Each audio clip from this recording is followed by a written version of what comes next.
అనకాపల్లి జిల్లా నర్సీపట్నం మండలంలో పైడిపాల్లో భారీగా గంజాయి పట్టుబడింది. అక్రమంగా తరలిస్తున్న గంజాయిని నర్సీపట్నం రూరల్ పోలీసులు పట్టుకున్నారు.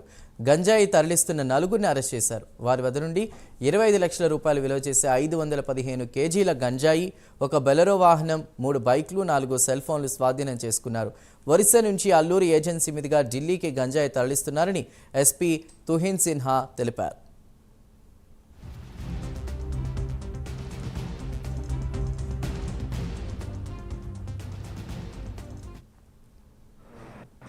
అనకాపల్లి జిల్లాలో ఒక మంచి ఎన్డీపీఎస్ కేసు డిటెక్ట్ చేయడం జరిగింది.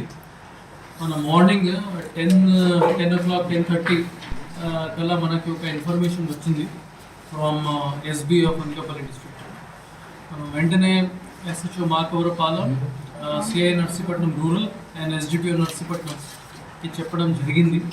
వాళ్ళు ఇక్కడ మాకవరపాలెం మండలం పైదపాల జంక్షన్ దగ్గర 10:30 నుంచి వెహికల్స్ చెకింగ్ స్టార్ట్ చేశారు. అప్పుడు మనకి ఒక బొలెరో వ్యాన్ ఏపీ రిజిస్ట్రేషన్, ఇంకా 3 bikes as pilot bikes. First advance pilot, second main pilot, ఇంకా థర్డ్ రియర్ పైలట్. వాళ్ళు అక్కడ జంక్షన్ దగ్గర చెకింగ్ చేసినప్పుడు దొరికారు. పోలీస్ చూసుకుని వాళ్ళు పారిపోవడానికి ట్రై చేశారు. మన వాళ్ళు గుడ్ వర్క్ చేసేసి వాళ్ళు అందరిని పట్టుకున్నారు. అనకాపల్లి జిల్లాలో